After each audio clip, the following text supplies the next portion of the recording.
성경 말씀 베드로전서 2장 2절, 에베소서 4장 14절, 베드로전서 2장 2절입니다.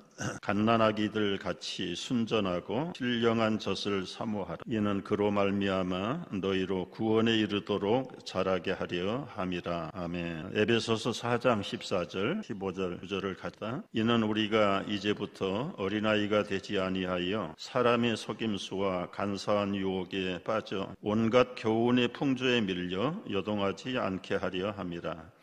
오직 사랑 안에서 참된 것을 하여 범사에 그에게까지 자랄지라. 그는 머리니 곧 그리스도라. 아멘. 지난 시간에 우리는 구원의 확신에 관한 주제를 이제 다시 한번 확인해야 될, 나는 진정 거듭났는가? 거듭난 사람은 구원을 받은 사람, 어떻게 다시 죽은 사람이, 거듭나지 않는 사람이 살아날 수, 확인입니다. 세 가지인데요. 첫째는 예수님을 구주로 믿으면 구원을 얻습니다. 하나님이 세상을 이처럼 사랑하사 독생자를 주셨습니다. 누구든지 예수를 믿기만 하면 멸망하지 않고 영생을 얻게 한다. 여기 예수님을 나의 구주로 믿으면 구원을 얻은 줄로 믿으시기 바랍니다. 두 번째는 행위로는 구원받지 않고 공로나 우리의 선한 인간의 행위를 통해서 구원받는 게 아니라 믿음으로 구원을 받는다. 세 번째는 마음으로 믿고 입으로 시인하면 구원을. 여러분, 여기 내 입으로 예수를 시인하고 인격, 마음의 중심으로 믿으면 구원을 받은. 이 마지막 단계가 좀 매력이 있는 구절이. 여러분, 구원의 단계에 들어가는 것은 마치 남녀가 만나서 사랑 고백을 확인하는 절차와 흡사합니다. 아무리 사랑한다고 해도 그 마음에 있는 것을 입으로 전달하지 않는다면 그 사랑이 뜨거워질, 맺어질 수가 없는 결과. 입으로 고백할 때 비로소 서로 사랑을 확인하게 됩니다. 하나님은 마음을 아시지만 몰라서 고백하라고 한 것이 아닙니다. 여기서 말하는 입으로 시인하라는 말은 공개적인 고백을 얘기하는, 특별히 이 신약 성경들이 쓰여질 당시는 예수를 구주로 고백하는 것은 사실은 적대자들 속에서 목숨을 내놓는 길입니다. 오늘날 예수를 믿고 고백한다면 아마 생명을 빼앗아 간다면 고백할 사람이 많지 않으리라, 그런 생각도. 아무런 제재가 없는 자유로운 세상에서도 다른 사람에게 내가 예수를 나의 구주로 믿습니다라고 고백하지 못한다면 그 마음의 진실한 사랑이 진실일 생각을 깊이 해봐야 될 부분들이. 일단은 마음으로 믿고 누구든지 어디에서든지 입으로 예수님이 나의 구주십니다 고백을 하는 사람은 때야 비로소 거듭난 사람이고 아버지의 아들로, 자녀로 인정을 받는 영적인 입양의 시간이. 오늘날 집 나간 아들이 지쳐서 겨우겨우 체면 없이 아버지의 집으로 돌아와서 얼굴을 들지 못하고 아버지께서 달려와서 그 떼국물이 흐르는 냄새나는 아들을 끌어안고 아들아 불러주실 때 그 아들의 입술은 뭐라고 말을 할까? 나의 아버지. 그 한마디를 그 아비는 얼마나 듣고 싶었을. 이것이야말로 긴 말을 하지 않아. 나의 아버지. 이 한마디에 주님은 어떤 반응을 보일까요? 구약의 스바냐 선지자는 이런 백성들의 아버지 부르심에 아버지는 어떤 반응을 보인다고? 그가 너로 말미암아 기쁨을 이기지 못하시, 너를 잠잠히 사랑하심, 너로 말미암아 즐거이 부르며 기뻐하시리라. 현대인 성경에는 우리가 아버지 하나님을 부를 때 하나님이 너무 기뻐서 춤을 추며 노래를 부르신다고 그렇게 번역. 여러분, 생명이 갓 태어난 신생아들이 이제는 세상을 시작하는 길이, 태어난 새 생명이 어떻게 해야 성숙하게 성장하고 건강하게 커나갈 수 있겠어? 이제 우리가 영적으로 거듭난 신생아들이라고 생각하고 이제 갓 태어난 새 생명을 받은 성도들이, 하나님의 자녀들이 성장해가는 과정이 육체적인 성장과 거의 흡사. 모태에 있던 태아가 출산해서 세상에 나왔을 때 이 아이에게는 두 가지가 필수적으로 필요. 양육을 받고 성장을 위해서 이 기본적인 두 가지, 그게 호흡과 그리고 영양 공급의 젖이 필요합니다. 아이가 어머니 뱃속에서 나왔을 때 처음 하는 반응이 무엇입니까? 고고의 울음소리를 터뜨리는 것이. 이 울음소리가 없으면 그건 죽은 것이. 신생아가 처음으로 태어나서 소리 높여 우는 이유 여러분 아시잖아요. 이 태아가 엄마의 뱃속에 있을 때는 호흡을 하지 않습니다. 심장은 잉태 후 한 5주쯤 되면 심장이 박동을 해서 그 작은 태아의 자기 몸의 피를. 그러나 허파는 지금 양수에 잠겨져 있기 때문에 물이 들어가지 않도록 밀착되어 있습니다. 숨을 쉬지 않습니다. 그러다가 이제 몸 밖으로 나왔을 때 외부의 공기의 압력에 의해서 밀착되어 있던 이 허파가 열리면서 그 몸에 특별한 반응을 느끼는 것이, 이 아이가 소리를 높여 우리가 볼 때는 우는 것인데 우는 것이 아니라 첫 번 산소를 흡입할 때 나타나는 신체의 반응이 울음소리로, 이때부터 시작되고 열려진 허파를 통해서 그가 숨이 멎을 때까지, 100년인지 70년인지 20년인지는 알 수 없지만 그 호흡이 심장이 멎을 때까지는 숨 쉬는 운동 그치지 않는 것. 따라서 우리가 흔히 듣는 얘기는 성도의 기도는 영혼의 호흡이다. 한때는 이게 어느 성경에 있는지 한번 제가 열심히 찾아봤는데 기도를 다른 말로 영혼의 호흡이다. 여러분, 아무리 성경 찾아도 없습니다. 그런데 왜 그런 말을 강단에서 쉽게 우리 성도들이 이용하고 사용할까? 우리 하나님의 말씀에 강한데 쉬지 말고 기도하라. 여러분, 쉬지 말고 호흡하라. 그 말과 연관을 시키는, 호흡하는 것을 여러분 1분, 길어야 1분 50초만 스탑하면 죽습니다. 그러니까 이건 잠이 들어도 기절을 해도, 기절을 하면 아마 호흡을 못, 가사 상태에 들어가는, 적어도 살아있는 사람은 어떤 상황 속에서라도 기도처럼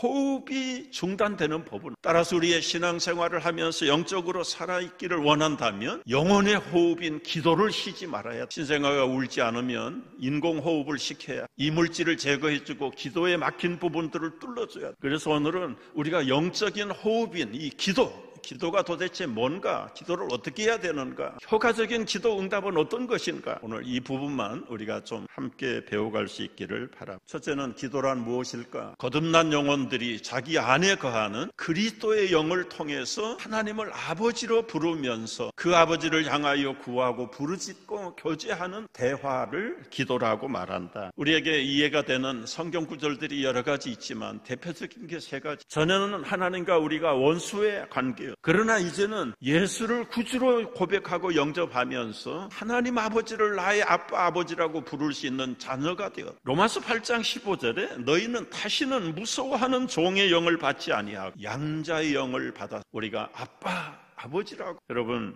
아들, 딸, 손자, 손녀가 나가지고 한 10개월 정도 지난 옹알이를 하다가 어느 순간에 아빠? 그 소리를 들은 기억이 여러분 평생 잊을 수 없는 신비한, 아무 말도 못하고 옹알이 몇 마디 하던 아이가 아빠? 엄마? 얼마나 신비로운 이야기. 그게 아주 피부적으로 이제는 내가 부모가 됐고 엄마가 됐고 아빠, 이 아이가 내 아들이 되었고 딸. 거기에 무슨 철학적인 의미가 있겠어? 무슨 설명이 필요하겠어? 아빠, 엄마 부를 수 있는 이것이 이제는 몸이요 한 가족인 것, 하나님을 나의 아빠, 아버지라고 부를 수, 이제는 종의 신분이 아니라 양자의 영을 얻은 친자와 같다. 기도란 무엇입니까? 누가복음 11장 9절에 보면 구하고 찾고 두드리는 것. 우리의 필요를 위해서 구하고 찾고 두드리. 영어로 말할 때는 seek, ask, knock. 그래서 3K라고. 답답합니까? 하나님께 ask 하세요. 그리고는 seek, 찾으시. 답답하면 두드려서 문을 열게 하십니다. 이게 온 몸으로 하라는 이야기. 찾는 건 눈으로, 발로 돌아다니면서 두드리는 것은 손으로 두드리, 부르짖는 것은 입으로 부르짖. 이것이 바로 기도의 기본적인 개념들이. 예레미야 선지자는 내게 부르짖으라 내가 내게 응답하겠고 내가 알지 못하는 크고 비밀한 일을 보이. 좀 앞서가는 분들은 꼭 우리가 부르짖어야 하나님이 우리의 필요를 아십니까? 모르는 건 아니지만, 그러나 우리말 속담처럼 우는 아이에게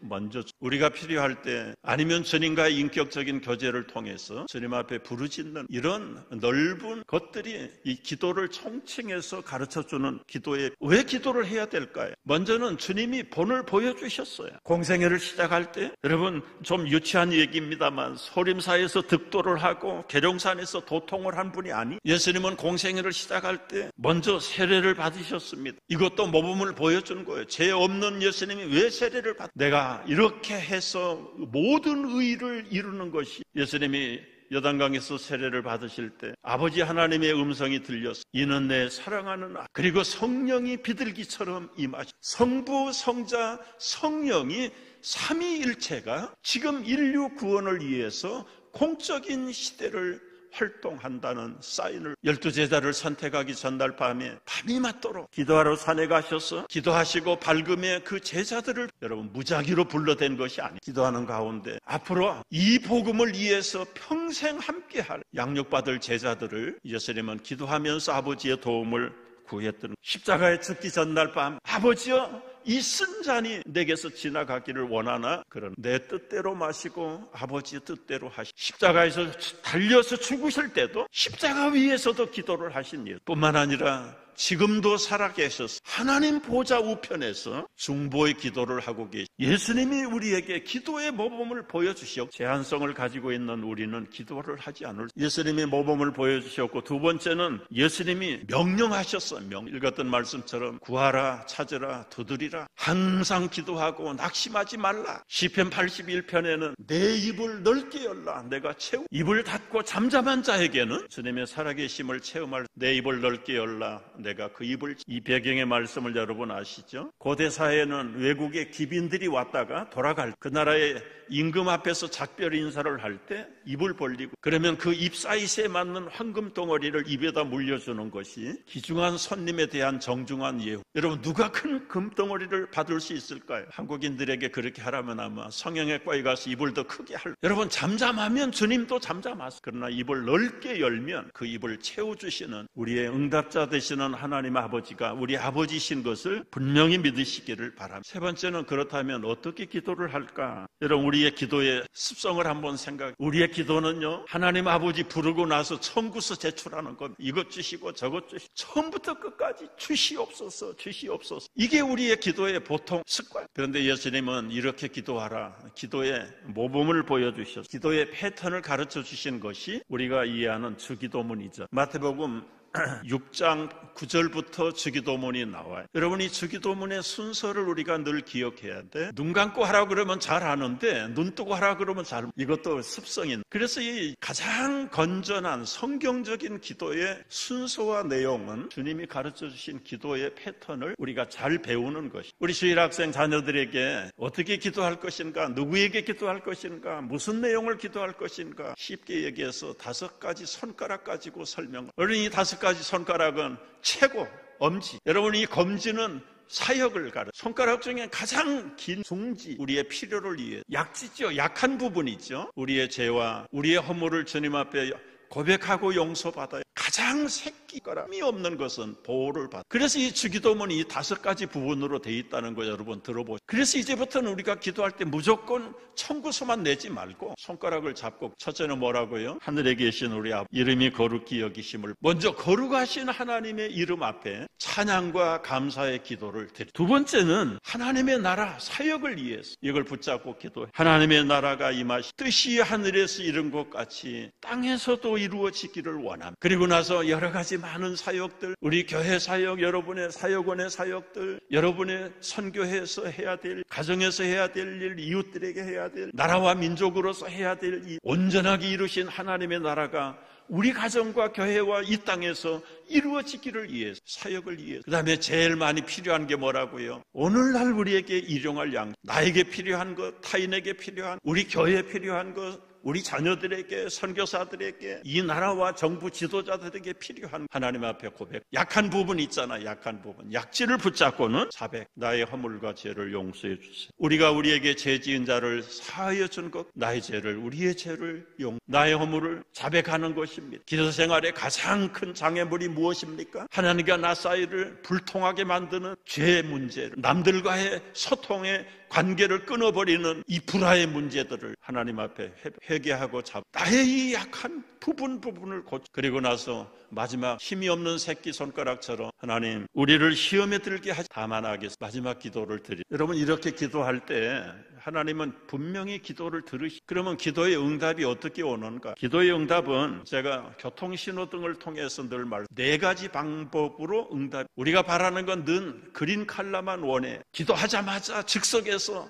오케이, 예스. 그렇게 응답했으면 얼마나. 그러나 여러분 운전을 할 때 그린 컬러만 있는가? 빨간불이 켜지면은 노. 전진을 스탑해야. 아무리 빨리 가고 싶어도 빨간불이 켜 있을 때는 그 자리에 서. 나는 급하고 즉석에서 대답을 받기를 원하지만 하나님은 노. 대답 안 하세요. 거절하세요. 이것이 기도의 응답이란 말입니다. 기도 응답. 그 다음에 옐로 컬러 시그널이 있어요. 그건 wait, 기다려라. 하문으로 쓰면 체답, 지체됩니다. 어떤 기도는 내 생전에 이루어지지 않는 기도. 기도가 우리 아들과 손자 때에 이루어지는 시간이 걸려서 그렇지 하나님이 응답하셨죠. 네 번째 기도 응답은 이게 트랜스퍼 앤서예요. 변답이에요.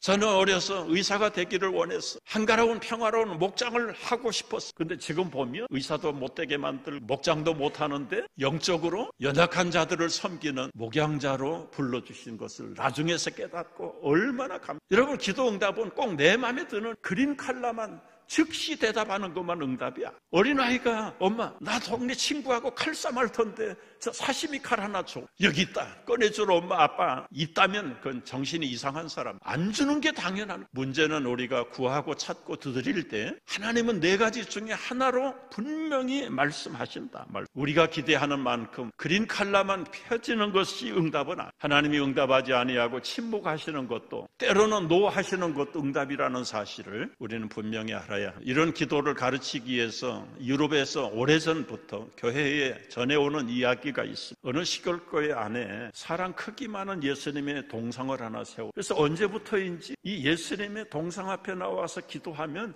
굉장히 응답이 빠르다는 소문이 너무 많이. 그래서 많은 사람 쉬지 않고 와. 그 예수님의 동상 앞에서. 그런데 그 교회의 문지기가 내가 예수님이 저 새 계시는 곳에 한번 할 수만 있다면 한번 서보고 싶. 마음으로 그 간절한 소원을 가지고 있었. 어느 날 예수님께서 그럼 네가 이 자리에 한번 서보고 싶. 너가 너무 간절히 원하는 내가 네 소원을 한번. 그러면 내 자리에 네가 서고 내가 문지기를 하게. 그런데 한 가지 조건. 아는 사람이 와서 소원을 빌 때, 기도할 때 너는 어떤 케이스라도 말을 하면 안 돼. 침묵을 지켜야 돼. 굳게 약속을 하고 예수님과 문지기가 위치를 바꿨어. 첫 번째 기도하는 사람이 나타났어요. 이 사람은 아주 부자였고 갬블, 도박을 즐기는 큰 돈가방을 들고 와가지고 앞에 놓고 기도. 예수님, 내가 오늘 큰 돈을 따야 돼. 주님이 큰 돈을 주시면 나도 마음을 바꾸고 이제는 이것으로 선하게 살겠어. 그리고는 자기에게 너무 도취해가지고 돈가방을 놓고 그냥 돌아가. 그걸 본 이 문지기가 말하고 싶은 거예요. 돈가방 가져가요. 그런데 예수님과 약속을 했잖아요. 아무 말도 못하고. 그리고는 침묵한 채 서 있는데 두 번째 기도자가 나타나. 가난한 농부가 나타나서 눈물을 흘리면서 주님, 내 아내가 병으로 죽어가고 있습니다. 그러나 병원비도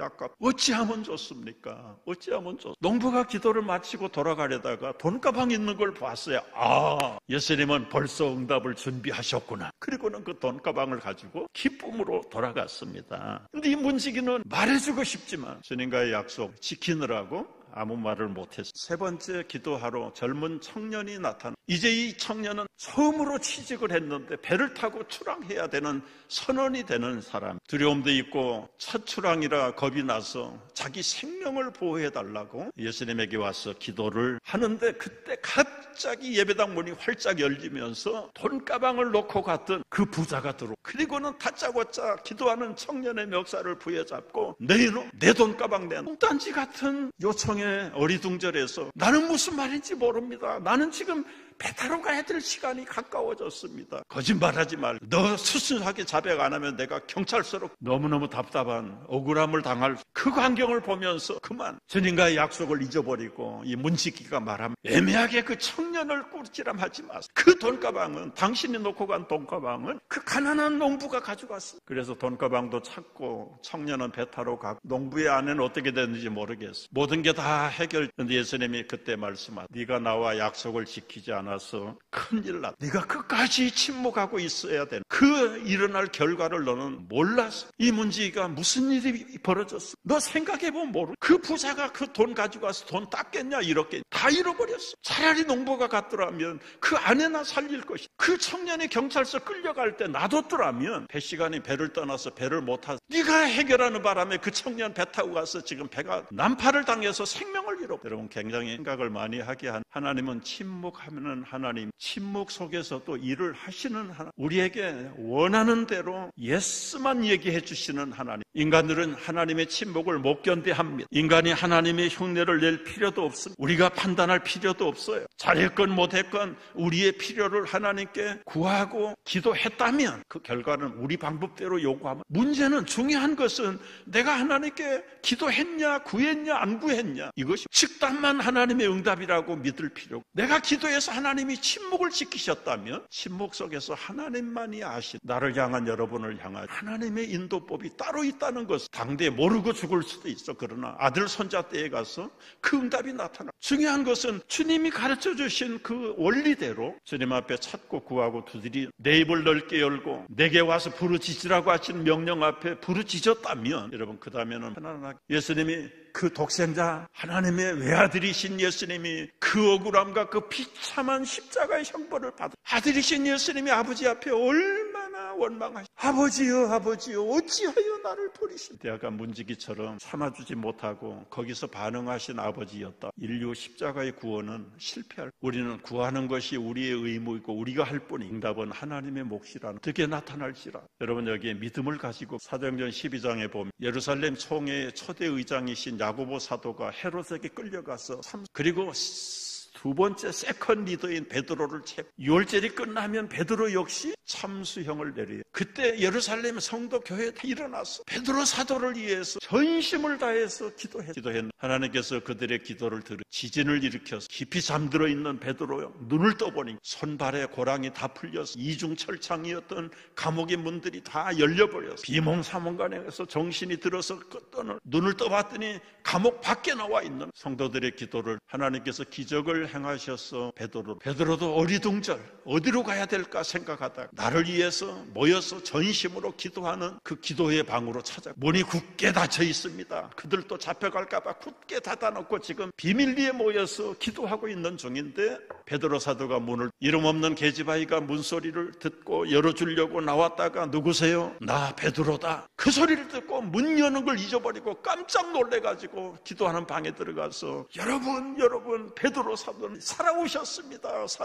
이런 믿음으로 기도했나요? 안 해? 기도는 했는데 아니 야고보 사도를 죽인 헤롯이 베드로를 석방할 리는 없잖아. 네가 귀신을 봤나 보다. 베드로 유령을 만났나 보다. 무슨 소리세요? 가보세요.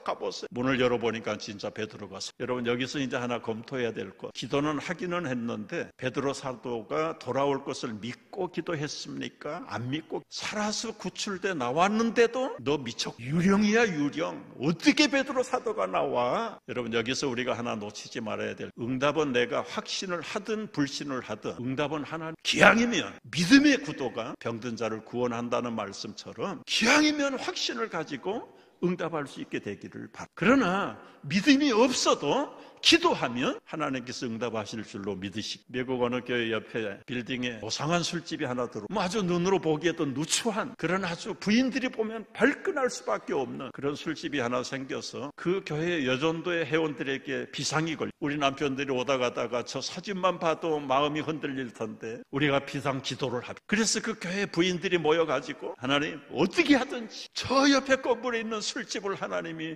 없애버려 주시기를 바랍니다. 열심히 기도한다는 소리가 그 술집 주인에게까지 그 부인들이 내 술집이 망하기를 위해서 기도한다 하려면 해봐. 얼만큼 기도를 했는데 어느 여름날 벼락이 치더니 그 벼락이 그 술집에 떨어져가지고 불타고 홀라닥 불타고 술집 주인이 수를 했습니다. 손해배상 고소를 했어. 저 교회 여전도의 회원들이 우리 술집 망하도록 기도해가지고 하나님이 벌을 내려서 홀딱 불이 탔습니다. 이것은 그 여인들이 책임을 배상해. 그래서 이제 재판이 열렸는데 여전도의 회장하고 술집 사장 두 사람이 원고 피 흘림을 받. 재판장이 이제 심의를 합니다. 우리 여전도의 회장님에게 저 술집이 벼락을 맞아 불로 화재가 나서 타버린 것은 기도응답으로 믿습니까? 안 믿습니까? 노 합니다. 자, 그러면 술집 사장에게 묻습니다. 당신 가게가 하나님이 벼락을 쳐서 불난 것은 하나님의 응답입니까? 여전도 회원들의 응답으로 믿습니까? Yes.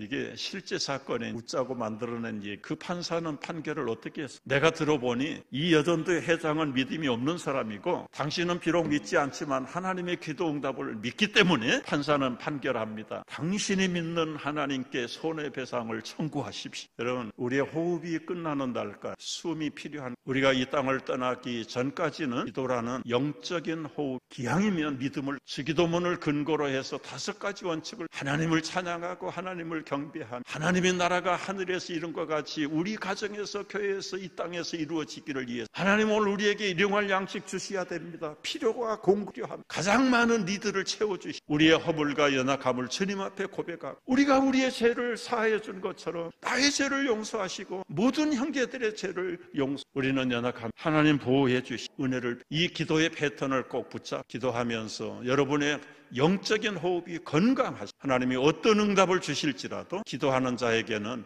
하나님이 들으셨고 여러분의 필요를 알고 계심에 불안할 것도 염려할 것도 없이 믿음으로 하루하루 순간순간을 기도하는 승리의 삶으로 살아갈 수 있게 되기를 주의 이름으로 축복합니다.